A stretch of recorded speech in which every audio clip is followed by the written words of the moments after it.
Welcome to Business Leadership Podcast. In this podcast, I interview successful business leaders and industry experts to help you grow your business. In this episode, I had a discussion with Evgeniy Kharam. Evgeniy is a cybersecurity professional. He served as a vice president of architect at Herjavec Group.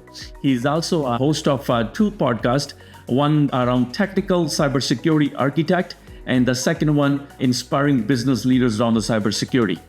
And he's also author of a new book, Architecting Success, The Art of Soft Skills in Technical Sales. And we had a very interesting discussion around both hard and soft skills for both technical and non-technical role. Evgeniy outlined the impact on a business growth and a sales department. He also described why technical staff should always be investing in a professional development. If you're a business leader or business owner, I hope you see there's enough reason we talk about during our discussion that why you should be investing in a staff training, staff development around soft skills. And if you're hiring a technical staff, I hope you see the reason why you should be demanding the soft skills during the interviews. And if you're an IT professional, I hope you see there's enough reason for you to be investing in a soft skill for your career development.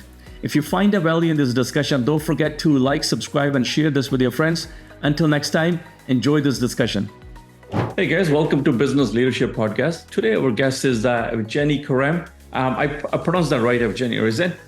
Okay, beautiful. Hey, thank you so much for your time. Welcome to the podcast.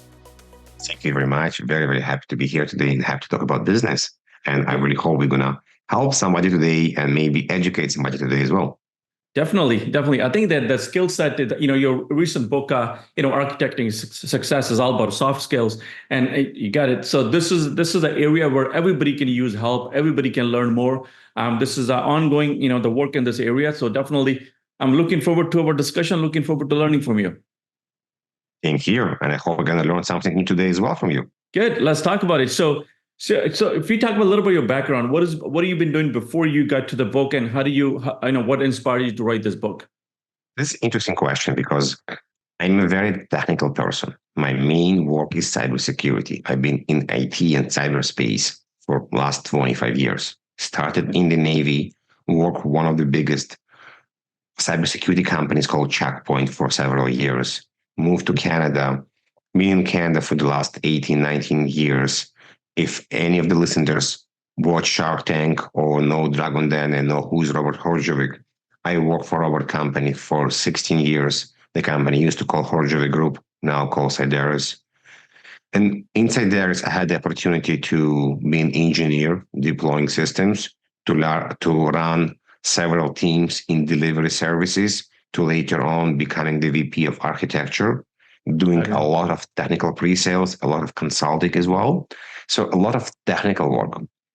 What I realized as a second-time immigrant very quickly, that first of all, in Canada and US, we have a lot of different people and immigrants, and everybody speak a bit different English, have a bit different accent, have a bit different culture.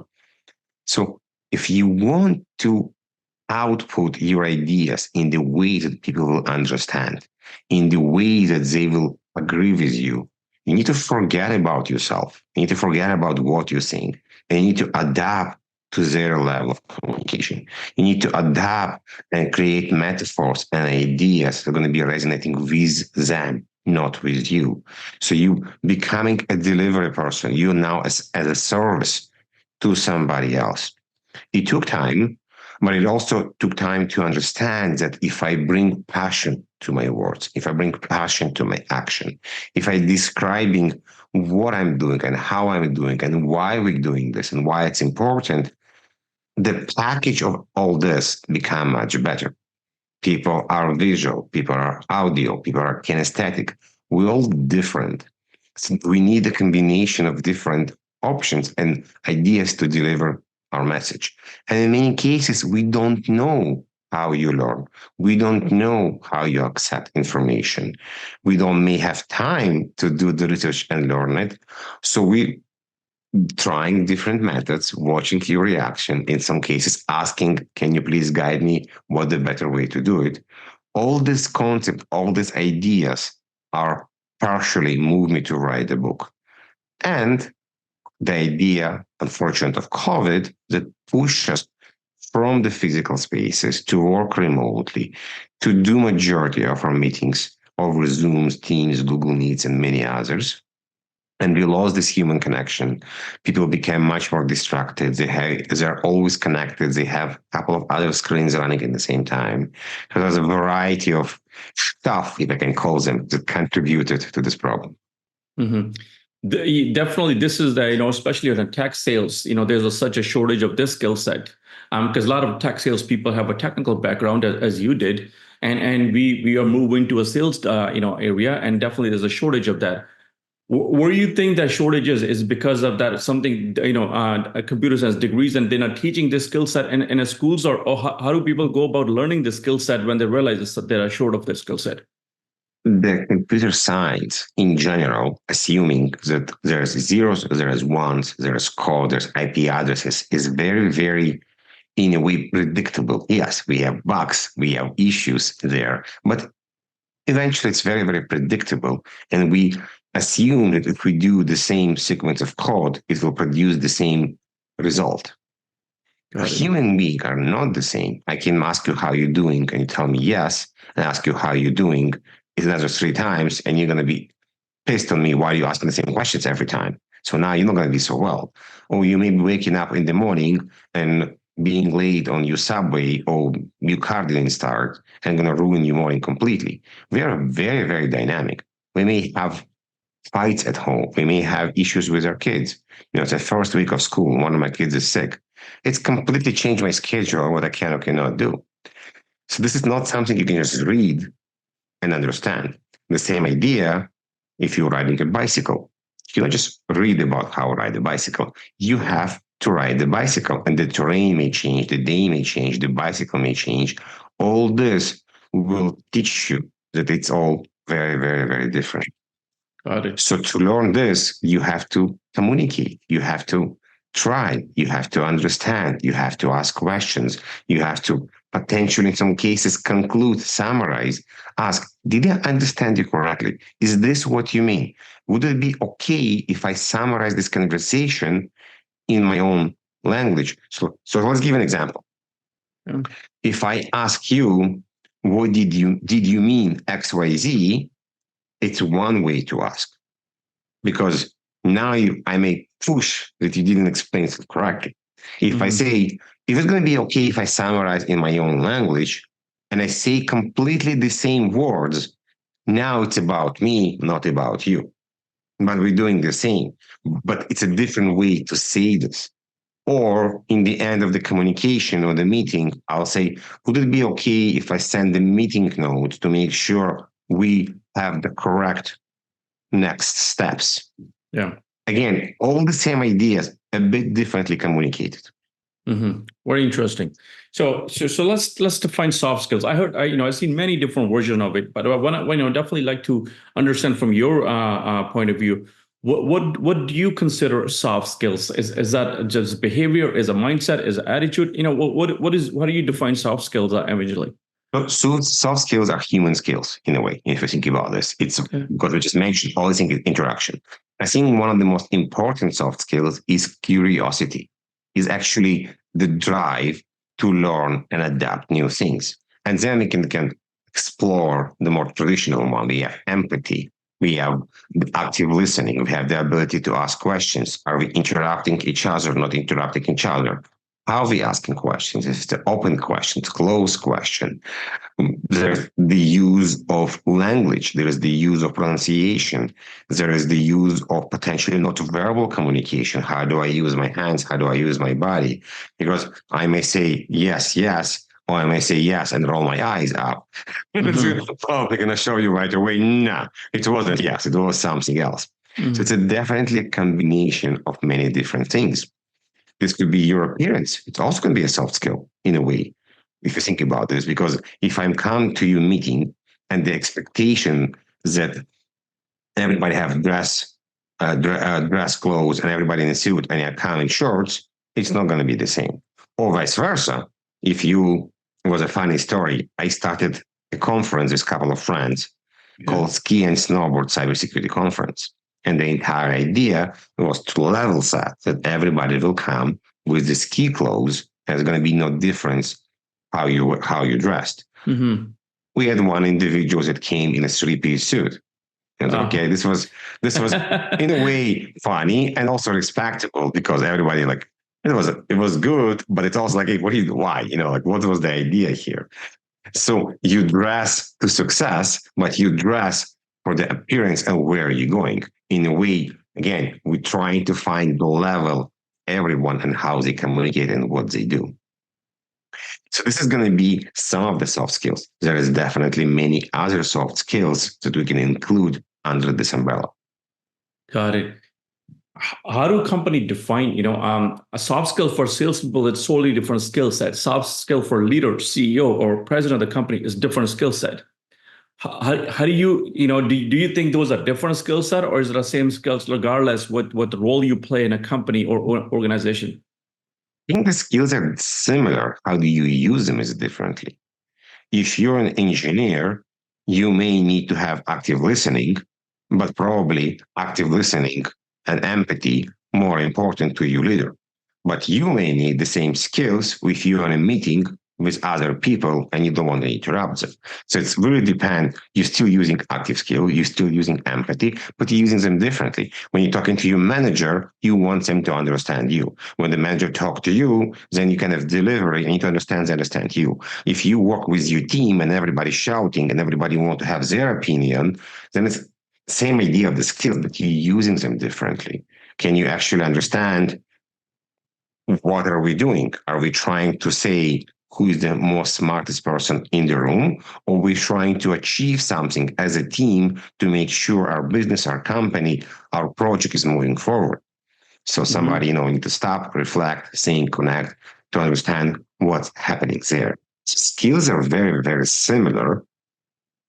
The use are different. And the higher you're going in a scale of the company, then you're going more to leadership. And it's not just how you use the skills, is also the example you set to other people. We have this conversation about what difference between managers and leaders. Manager tell you what to do, leaders show you what to do. One of the examples, Very interesting. So I take it that looks like the skill set is you have to learn over the time. It's not something you can do, go on a conference and build. You have to practice and you have to get in to learn. Business leader learning is one thing. People are watching, definitely business leaders, CEO of the company. The learning is one thing, but you also got to train your team on a soft skills. So how do especially is a disconnected world right now? People working from home, they're working over the Zoom, and what we talking over the Zoom as well. So how do business leaders go about it? First, what they got to do to learn themselves on an ongoing basis, and then how do they train the team ongoing basis to make sure that everybody's on the same page? They're working on the skill set. So we have this idea in cyber called gap analysis. When you come to a new business, we're trying to understand where is this business right now. The same idea now, if you reflect and provide a metaphor, when you buy a new house, what do? You ask for an inspector to come in and tell you what are potential gaps in this house, what need to be changed. So first of all, what I would recommend people to do is to create a mini soft skills gap analysis to understand, okay, what do I need to improve? Am I a good presenter? Am I a good listener? What else having with me? You can do it by yourself. And I'm actually working on a quiz to going to help people to evaluate their soft skills. Or you can go and ask your friends. Ask your friends about, hey, I want to understand more about myself. Do I interrupt people? Am I a good presenter? Do I use my voice well? Do I collaborate with other people? Do I speak up on my mind? Or how do I do certain things? And then based on this, you can create a plan on how to improve it. I have in the end of the book something called SSDP, Software Skills Development Plan. So 30, 60, 90, 120 days plan how to improve your soft skills. But it's kind of almost the same for everyone right now. Okay. I want to improve it a bit more. There's also a different way to think about it. Each of us have something we don't like to do.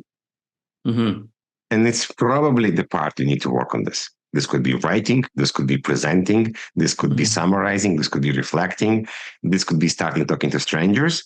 This is probably the skill you need to work on this. Now, next step is, okay, now we understand we need to work. Let's find somebody that will be one, or a mentor where we can ask questions. Two, somebody that's going to be almost like accountable on what we do. We need to go and tell, we did that, we did that. It makes you have some penalty or reward system that's going to help you to not leave, because we know this idea of Christmas, New Year resolutions. We're going to start doing X, Y, Z, and then we forget about 2 weeks from what we need to do. Mm-hmm. And you don't need to change everything. It's a mini steps. It's a mini habits you want to change and adapt, and it takes time to adapt these habits. So this is quite important. And the next part, go and learn soft skills, not at work. Go and learn them day by day. One of my advice I give people all the time, when you're buying groceries, try to make the cashier smile. This lady or this gentleman that's standing behind the cashier desk, having a hard job, they have to stand the entire day. Try to make them smile. Try to make their day a bit tiny better. If it works, nice. You accomplish a mini goal and you make somebody's day better. Try to talk to somebody in line anywhere. So basically make small talks with people where you not usually make the small talks every day. Interesting. You mentioned something about the quiz. Definitely a lot of business leaders are watching and listening to us. We all work on a scaling team, building teams. I'm thinking, could that be used somewhere to evaluate before you hire? We all know hard skills are a little bit easy to teach. Soft skills were very hard to teach somebody. it takes a long time to build. If you're trying to scale the teams, could that be used something to evaluate before you hire somebody, so somebody where somebody starts before you make a decision on them? This is an interesting question, interesting topic. We all know quiz can be hacked and can be manipulated, and you can understand what the person maybe want you to answer. I think soft skills are there to potentially use as part of the hiring, but I will probably use this on a way of communication to guide you, ask questions, and what would you do here? What would you do there?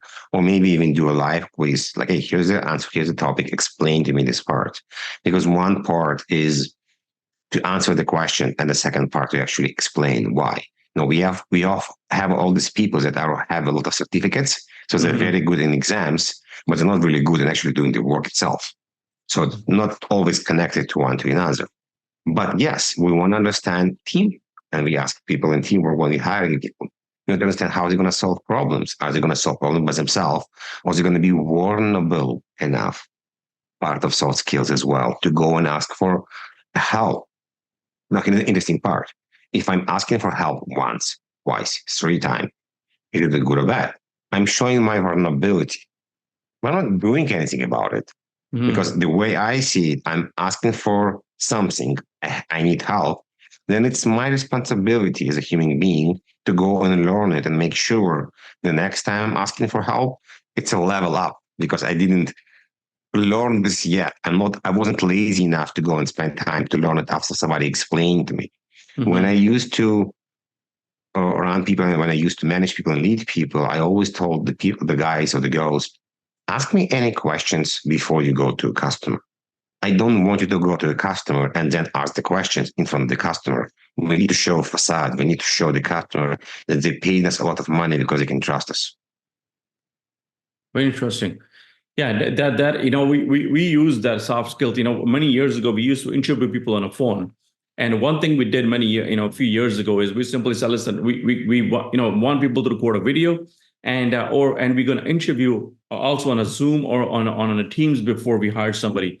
I mean, a lot of people were hesitant, especially in the tech space. The number of people who were asking for a position number dropped quite a bit. But what it allowed us to do was evaluate the soft skills you mentioned on a camera, because a lot of customers also on a camera as well, right? So you want to make sure that people have those soft skills to deal with it. So definitely that helped us. But I take it that your approach as well. The quiz is always good. Recording videos, all that. You want to use all the tools to evaluate people before you build a team. Can we kind of go and discuss this part, if I may? Let's talk about it. Because I have an opinion, and let's see if we agree on this part. Okay. I think having an interview on Zoom is amazing. And everybody that you talk to, I think, has to be a video. Now, asking someone to record the video need guidance. And I'll explain why. When I recorded myself first time, and when I started my podcast, it took me 8 months to like my voice on the recording. I hated my voice. Now, 4 years after, I've been recording almost daily, or myself, or with somebody else, or being on somebody podcast. I'm totally fine with my voice. My voice changed. I don't use filler words almost. I think I'm pretty good. Mm-hmm. Now, where I'm going with this, you take an engineer that never recorded anything in their life. You ask them to record 2 minutes video. You're putting them a constraint in 2 minutes because their mind is now thinking, I have 2 minutes. Instead of thinking what they need to record, they're thinking about the timer. Maybe they don't have enough time. And I don't know, maybe it's not 2 minutes. So you're applying pressure on a person that not used to record this, and they don't understand the guidance. They don't understand that there's going to be a good chance. They don't going to like how they'll sound on a camera. They probably going to say, hi, I'm Evgeniy. So I do Java and Cisco, and I moved to Canada because they just don't have the experience. And something happened in people's mind when they're being recorded. I interviewed many, many professionals that the moment they click record, they start mumbling. And only 2, 3 minutes into the recording, they calm down because they now think their mom going to listen to it, that somebody else going to listen to it because it's a recording. And I don't know if you can hear this experience when you watch people present record themselves, because you don't know how much they did recording in the past. And they could be amazing engineers, just not used to record themselves. But that skill set's also required in a job as well. So if you're in a service business, you need that skill set. So if somebody doesn't have it, that is one of the areas that you need to either help. So you got to evaluate if it's top technical skills, a little bit short on their skills, can I help them to develop the skill set? But Yeah. you need that skill set for your customers because your customers on a videos, their customers on a camera. So somebody hesitating, I understand you playing a little bit of pressure there. It could be, some for somebody, but that if the skill set are required for somebody to do the job, you need that. So you need to evaluate that. So, are these people comfortable? If not comfortable, are they willing to deal with the fears and work on it and get better at that skill set? And I think that's all you're looking for is, can they get over some of the fears and work on it and get better? Because my customers need that skill set. If you provide customer service, you need to be in a camera because your customer is willing to go on a camera these days. I think when I'm talking to customers, I ask customers all the time if it's okay if we can be on a camera. I want to understand that we have a communication. Mm-hmm. So this is part. I hear what you're saying. So maybe the one part, if I may recommend, is to maybe add a one pager. Like, hey guys, I know you're going to record yourself. By the way, yes, you may not like your voice first time. Don't worry. We're not evaluating the quality of your voice or your accent. Yes, you may have few filler words. Don't worry about this part as well. We want to understand how you work. And here's some tips to become a better recording. Yeah. Have a room without noise. Practice your speech. Think about filler words. Make a pause. Just kind of understand. So it helps them to help themselves pretty much. Yeah, if it's a software development job where you're gonna be coding behind the scene, I understand those jobs don't involve. You can just go on a strictly technical skills, but in a customer service environment arena where you have to provide service to the human side, but and also in the sales positions, this is a required skill set. Because people willing to go on a job. So let's talk about what can people do to teach their teams. What can they do? Is there some sort of a daily role play that you recommend? Any recommendation for people who are building team? How could they help people, their staff to improve this skill set? So people are building teams, and these teams need to work together. And as you mentioned, this team need to do the customer success. Then definitely role play. Definitely figure out how they want to work. Potentially creating guidance and some kind of book that will explain if the customer says this is what you can reply and what you can say. But this is not enough. You actually need to do the role play. You actually need to see how people are going to react. Mm-hmm. You also want to figure out, because you mentioned we are supposed to be in camera and we are supposed to communicate with the customers. What if the team, 2 or 3 people on a call with the customer, how does they communicate with themselves? How do they help each other? Do they understand enough their visual cue from their friend to understand, oh, I need to take over? Let's give an example, okay? Let's do a role play right now, a small one. Okay. If you and me talking, and let's pretend there's Bob here, and he's my partner for this call, and you ask me a question, and I don't have an answer. Now, The good part of being online, I can search the answer. It may take me a minute to find the answer in my company wiki, in my Slack, in Google, but I need this time. If I now have a share screen, I'll tell you, give me a minute and start searching, we lose time. You're like, why I'm here? It's wasting time. Why you don't know your material? But if both chime in and say, oh, this is a very, very good question. Can you please elaborate a bit more about why you're asking this? So Bob took over, and now Evgeny is ting, ting, ting, ting, ting, finding the answer. Bob now understands that Evgeny found the answer. I taking over back. Like, yes, it is definitely a very good question, and thank you for elaborating the question. Now, here's what's happening. Now, in the same room, Bob maybe understand better that Evgeny needs help. But if we don't have the same visual cue, I may need to message Bob on Slack, on WhatsApp, on Signal, or whatever the tool people use that you can use in the company. Say, hey, take over. I need a minute. Now we are playing as a team. Now we understand what we need to tackle and what we need to do. Does this make sense? Yeah, definitely. So this is one example. Second example, working in a team. Again, we are on a call. How do we exchange information? How do we know what are we tackling? We have a call with the customer. We want to accomplish XYZ. We can have a Google document, Word document, and any other type of document that's shared between you and me. And we know we have a task we want to accomplish on the call. Depend on the person. Some people may go 1, 2, 3, 4, 5. Some may go 1, 8, 6, 2, 5.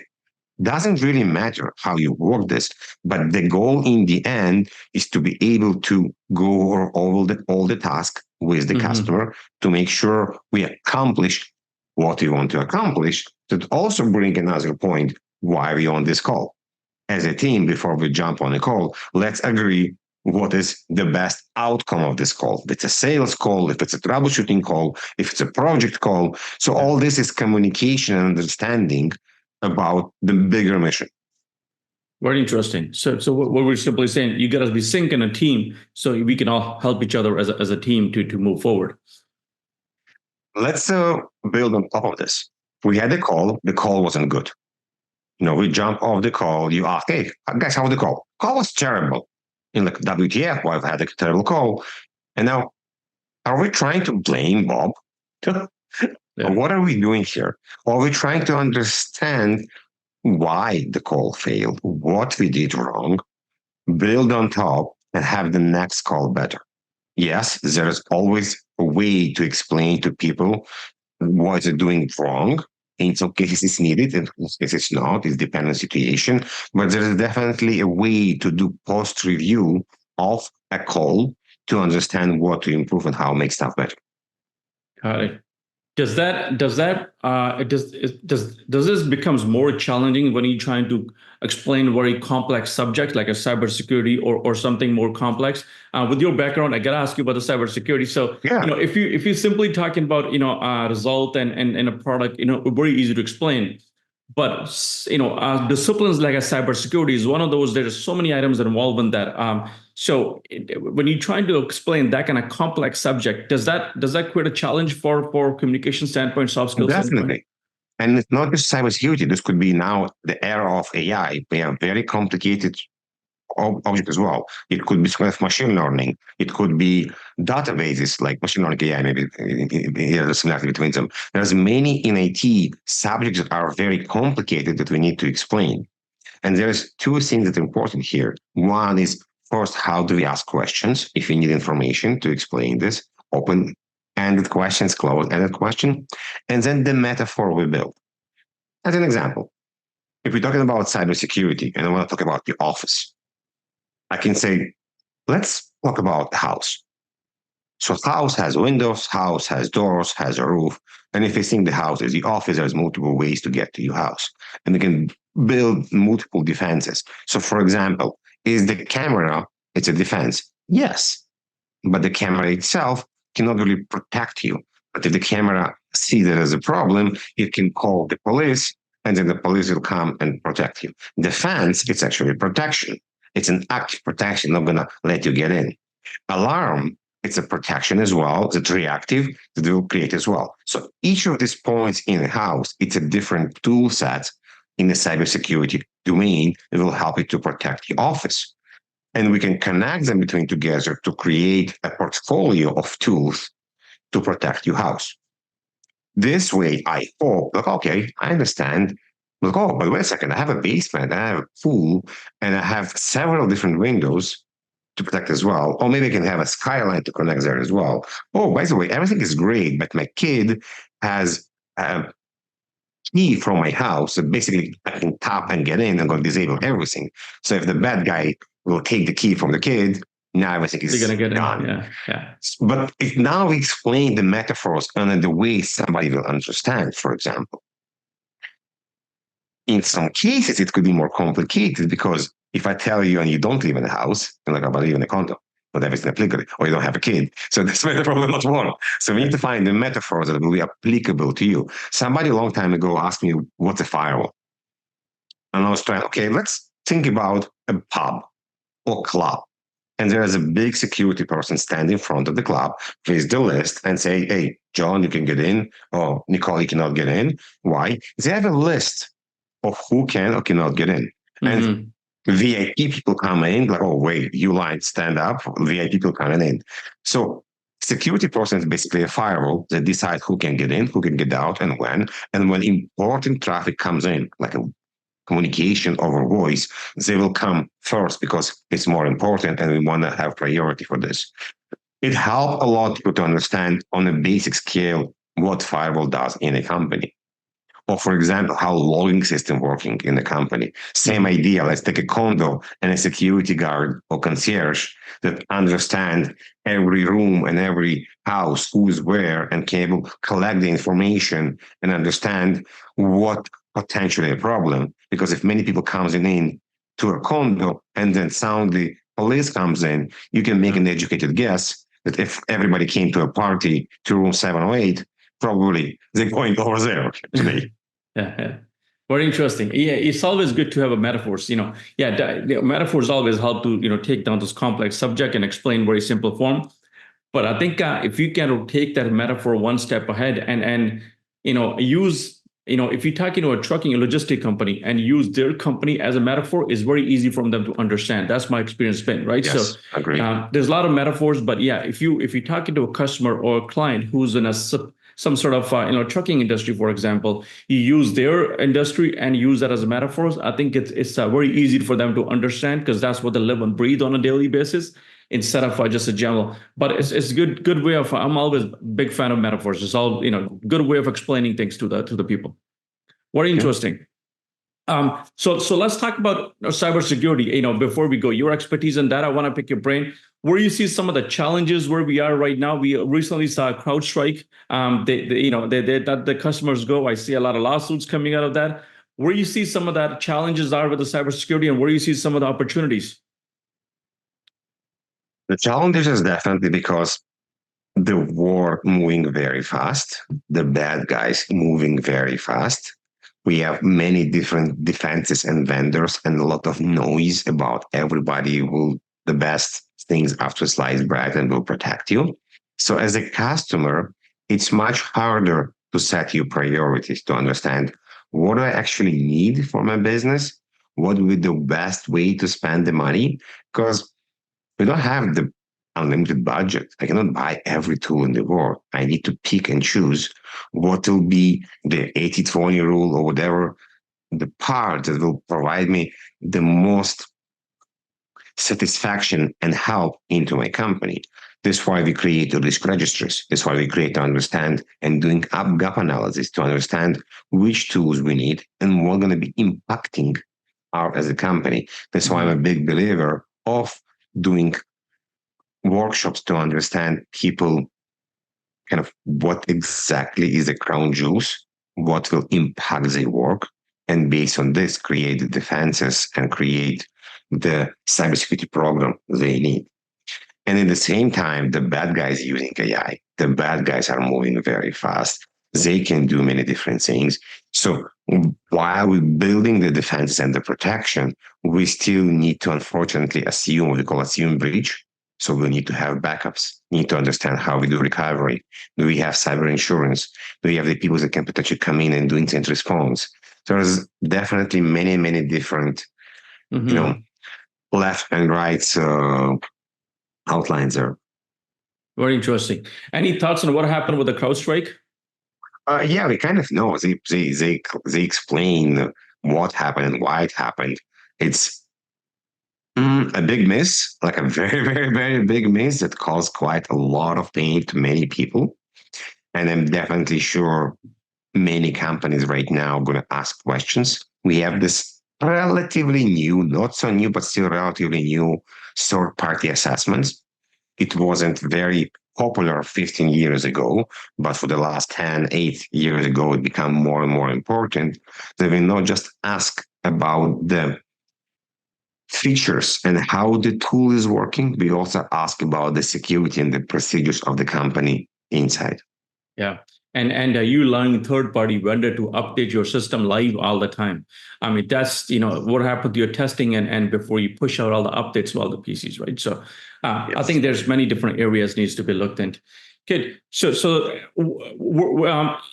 where are you working on these days? Where your time and energy goes eventually. Are you helping people, teams to build soft skills? Or are you still working on cybersecurity? What area where you're spending a lot of time and energy? So I'm still definitely working on cybersecurity. I'm consulting to consulting in cyber. I Okay. am also working. The book is relatively new, only been 5 weeks on the market. So I am pushing myself to present and be in more podcasts and conferences to talk about soft skills and how soft skills can help technical people. I plan to present and many conferences I can. I plan to help people with their soft skills and technology because there is a synergy between cyber and soft skills. I'm probably going to be a book signing during Sector, the cybersecurity conference in end of October. And I also started to work with my friends on our ski and snowboard cybersecurity conference in end of February. So this is also part. So a bit of several balls in the air, for juggling, but definitely happy. got it, got it. Listen, this was very interesting discussion, and we both in the same space. But I learned so much from you. Definitely there's so much to learn from. And business owner watching, definitely, leaders are watching. I definitely encourage them to connect with you, and I'll include the link to your information below this video. They can click a link and connect with you. I will definitely encourage everybody to have a discussion with you and learn something. And use that in a business. Where is the best place to connect with you, Evangeline? Where can people reach you? The easiest one going to be LinkedIn. And there's not too many Evgeny, so Evgeniy Kharam, Kharam, Got and the it. first name Evgeny. So I'm usually on LinkedIn. I'm replying and helping people where I can. I have communication as well. I also built a website for the book, softskillstech.ca, where there's going to be information about the book, where you can buy the book, training about the book as well, and blogs. And also started a small podcast about the book that I used some of the interviews when I interviewed people for the book, and now we're publishing the interview as well. Yeah, so I will include a link to your website as well. So, what's the best way to buy the book? Is it on a website or also on Amazon. Amazon as well? Yeah, the website basically leads you to Amazon, and if you go to Amazon and just put my name or soft skills and tag, you will understand and see the book. Got it, got it. Very nice. So, any message you want to leave for business owner, business leader who are watching or listening to us? What can they do? Definitely it's almost a last quarter. A lot of business leaders, I know they're going to be working on a business strategy for next year, the business planning, what they're going to do for the following years. Anything you want to leave it for them? So listen, you got to think about this because that will help you grow and scale your business. So one thing, always happy to come and present to your team, self-promotion a bit. Right. Two, think about the out of comfort zone, the 80-20 rules. Think about how you can push your team to be a bit uncomfortable and understand that being uncomfortable, so being comfortable in an uncomfortable situation is totally fine.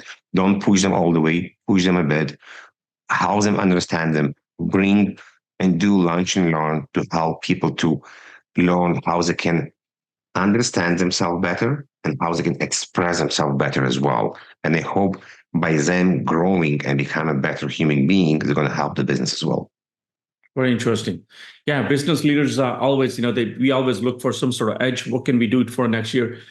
Do you do a gap analysis as well for a business owner? If somebody decided, hey, listen, I need to find out where I'm at the moment with my team, whether it's a sales team or technical team, and then I want to find out where I need to go. Do you help businesses with the gap analysis Yeah, between soft skills? I started. This is something that relatively new, but I started and slowly getting there as well. So working with business leaders, with CTOs mainly as well, to understand this part, look on their teams, and sales engineering as well. Yeah, this is area all tech leaders or business leaders can use help. If you simply just want to find out or measure where you are any given time, I will say, listen, reach out to you and find out where the gap is. And then you can decide what you want to do with the gap, whether you want to work by yourself or you want to get some outside help. You can decide, but at least find out where you are at that point with your team. Yeah. Good stuff. Thank you so much for your time. Very interesting discussion, Evgeniy. We'll talk soon. Thank you very much. Okay. Awesome. Bye.